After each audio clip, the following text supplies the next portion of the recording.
I've realized Jangi Jollof was your first movie you acted. I've always known that Jangi Jollof was a book written by Mr. Momodou Sabally, but I never knew it was also acted as a movie. It was until I watched one of the interviews you had with Ken Fatu. How did you become a part of that movie? Well, I became part of Janji Jollof through my director, Bakari Sonko. Okay. All thanks to him. Without him, I wouldn't have been sitting here by now. Although it was only one film that he gave me, but forever grateful to him. I've acted one scene in Jangi Jollof, but I'll forever be grateful to Bakari, for the support. He has been supportive, advising me.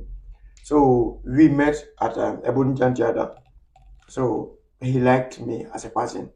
So he saw the passion in me.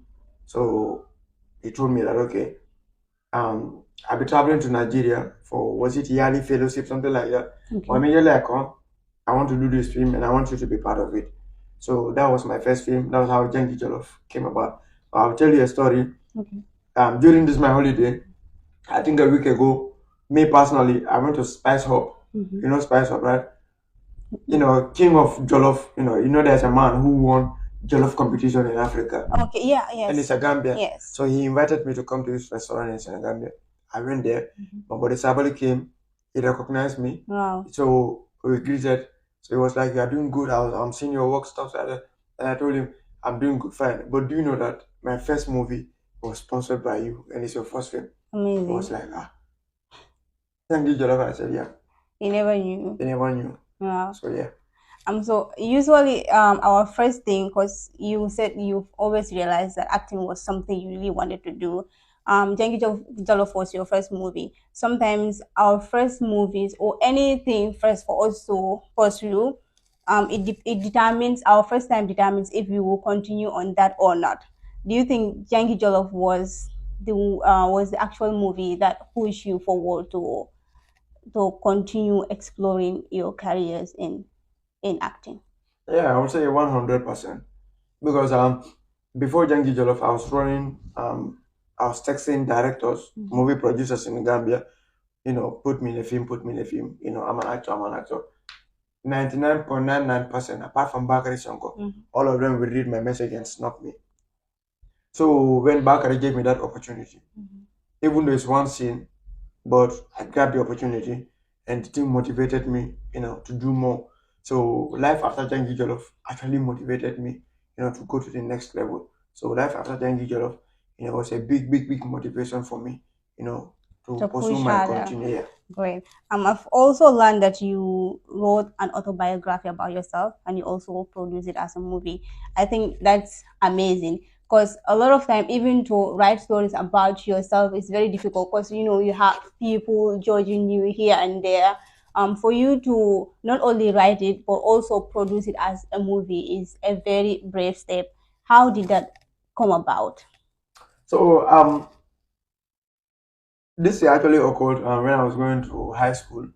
So me and this particular girl, we were in a relationship.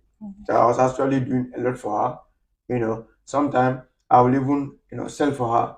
So imagine this 21st century, a boy like me carrying a plate of akara on my head, with a girl, selling for her because of relationship. I was actually there for her. My family was there for her. They usually eat at my place. That's at my house. So almost everybody knows about our relationship. So I wasn't strong financially.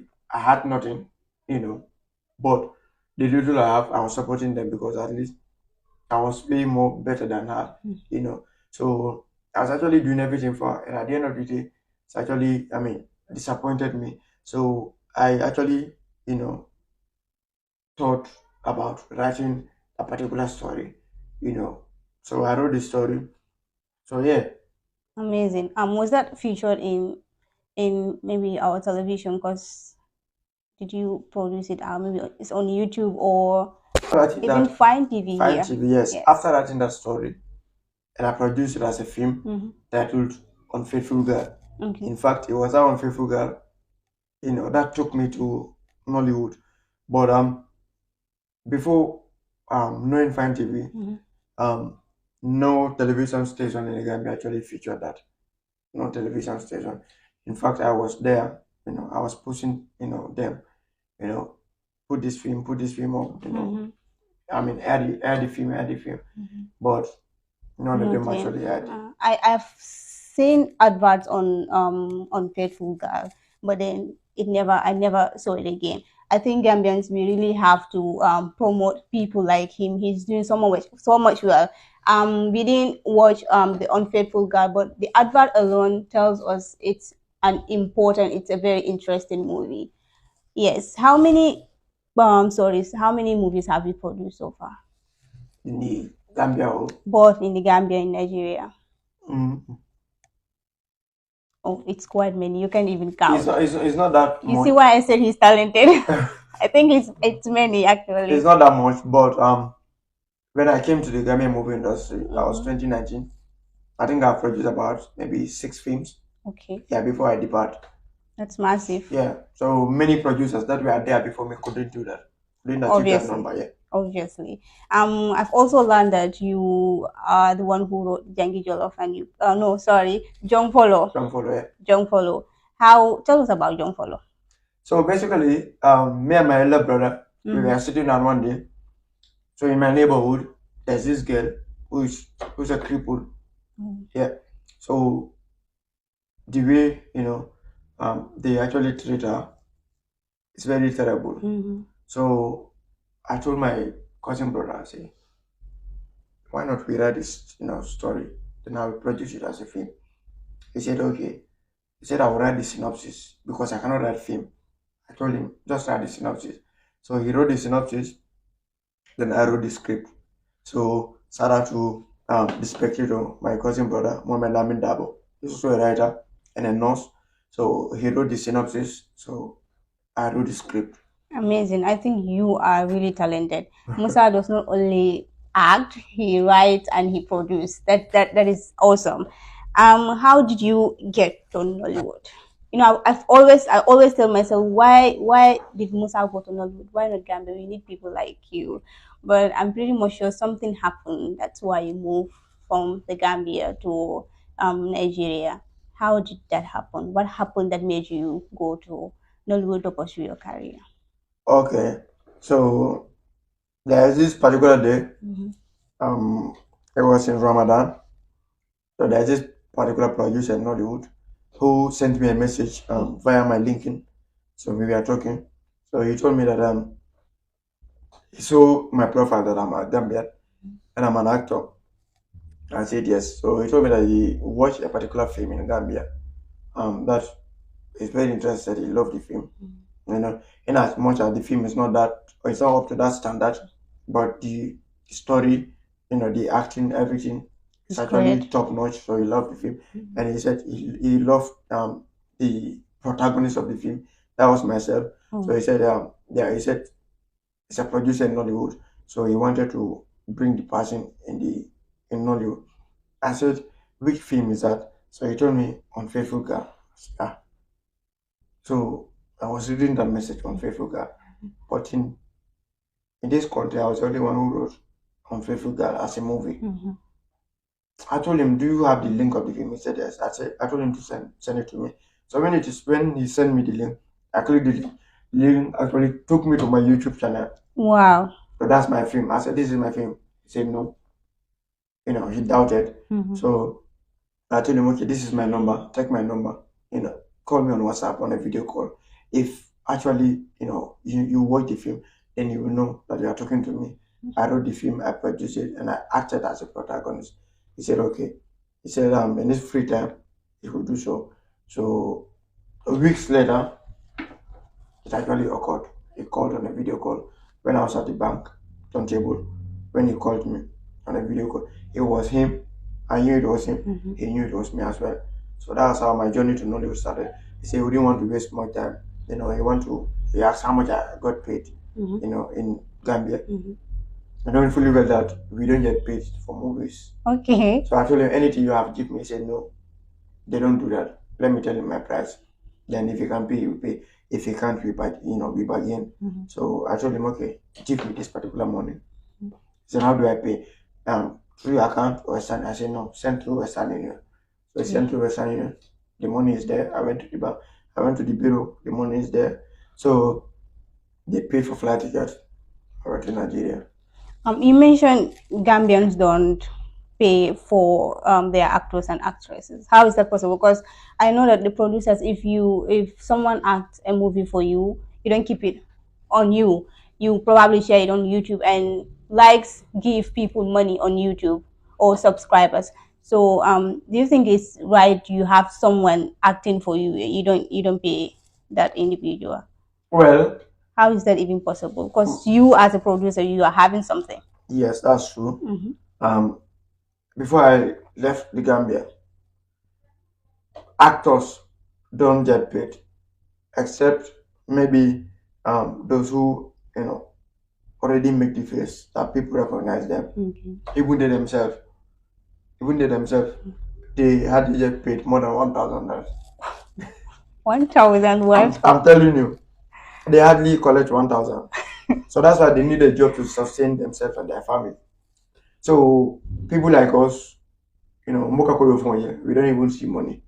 And 1,000 man lao from Kodo. Oh, it's I can nothing. stress o mumbe people I'm can telling acting. you. So you use your own transport, go to location, do everything on your own.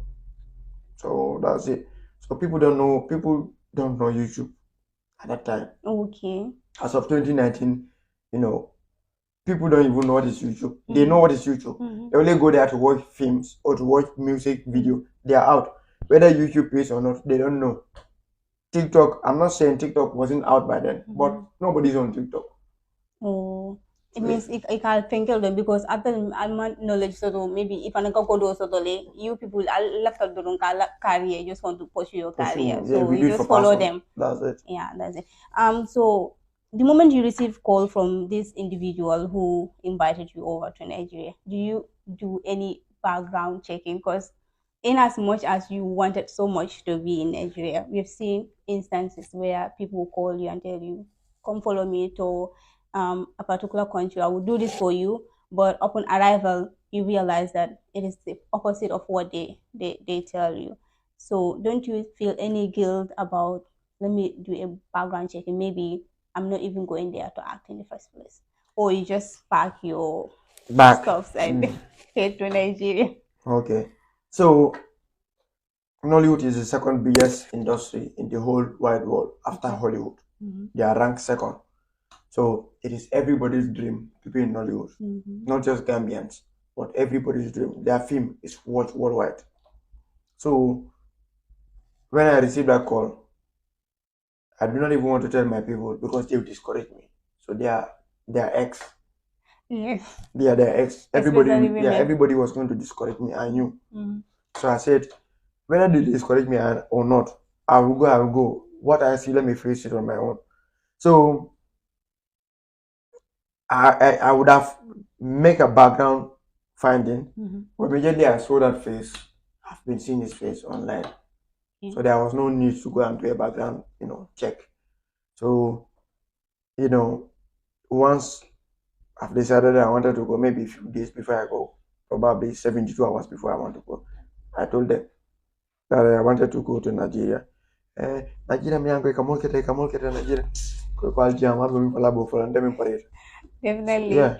So kalau mo sorry boss si ba jamalo fole kung pero yeah, internet is among safe sometimes inya ka mun na picture ni mun still communicate kan no, it's possible it's not even that person you are communicating. Yes.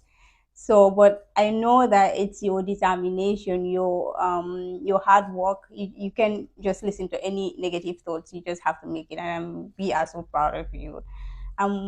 Why do you think Nigerian movies are more successful than our Gambian movies?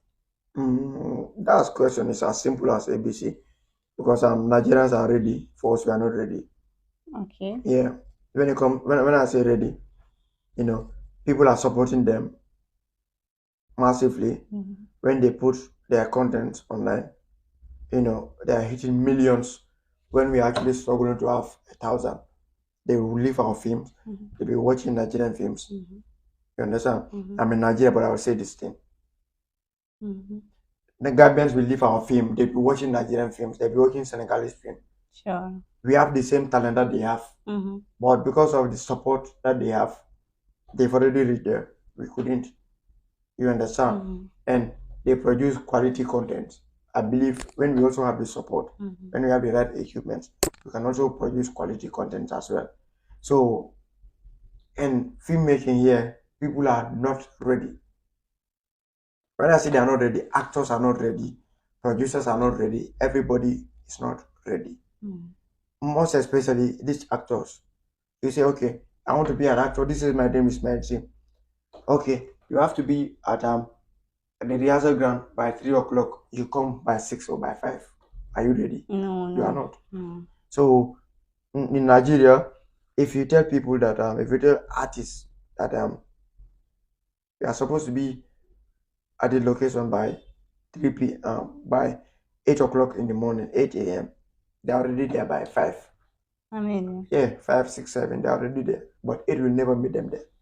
yes, I think that's very true. We lack control of time at all.